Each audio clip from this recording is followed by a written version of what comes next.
Hey miners, this is Amanda Guillen for the Prospector News Weekly. It's Friday, April 25th, 2014. Baja is finally here. 1,500 competitors from over 100 universities will compete at the Baja Society of Automotive Engineers UTEP 2014 competition. College students will put their work to the test when they compete in design, planning, and manufacturing of their off-road vehicles. 66 national teams and 34 international teams will compete this year. UTEP will have 2 teams participating, a first for the university. For more on this story, visit theprospectordaily.com. This competition brings teams from all around the world. We have 8 countries being represented at this competition. Besides the United States, you have teams from Canada, Mexico, Venezuela, South Africa, Egypt, India, South Korea. So it's truly an international competition. You have 100 teams, and at this point they are right now at the parking lot preparing their cars, because the first 2 days is what is called a static event. April is Sexual Assault Awareness Month, and the university is taking up a project to help inform students about this issue, as well as to support the victims of sexual assault. The Clothesline Project is a program started in Cape Cod, Massachusetts in 1990 to address the issue of violence against women. T-shirts have been designed and illustrated by survivors and student allies who have offered their voices with the purpose of spreading the awareness of domestic violence and sexual assault. Earlier this week, the state of Michigan came to a 6-2 agreement on an affirmative action case that gives the state the right to ban on racial preferences in university admissions. 7 other states, including Florida, Arizona, California, Nebraska, Washington, Oklahoma, and New Hampshire, have similar bans, and now many other states are looking to follow in their footsteps. Last year, in the affirmative action case of Fisher versus the University of Texas, brought to light a strong debate about diversity on college campuses. We spoke to students here at UTEP to see what they had to say about this issue. I think admission should pretty much be blind, other than how well you perform academically. So race, none of that should really come into question when you're applying to a university or college or the like. And why do you think that? Because it should admission should be purely based on merit, I think, what you've done.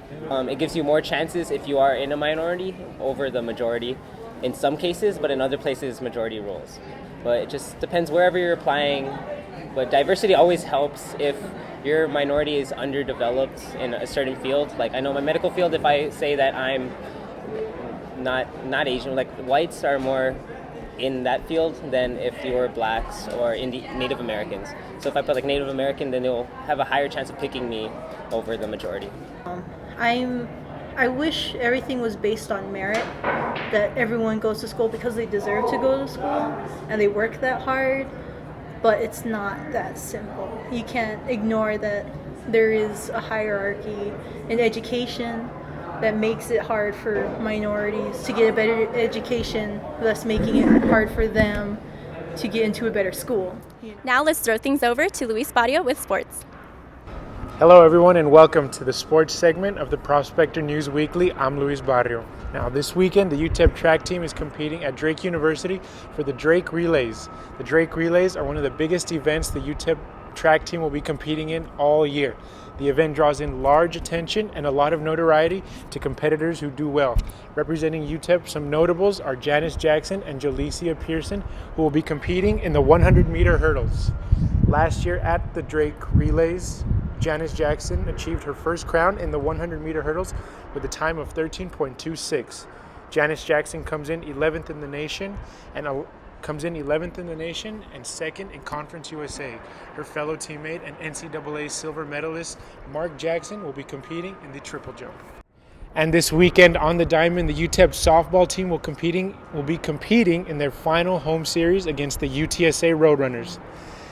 Since 2005, the Miners have gone 4-6 all time and have lost their last 3 meetings against the Roadrunners. Now, this is a special weekend because UTEP will be honoring 5 of its senior members on the Sunday game prior to the start. Those members are outfielders Erica Arcuri and Colleen Homan, infielders Alana Lasso and Mariah Montiel, as well as pitcher infielder Kayla Black. For more UTEP-related news, visit theprospectordaily.com, follow us on Twitter at UTEP_Prospector, and don't forget to pick up our weekly paper, which comes out every Tuesday. Thank you and have a great weekend.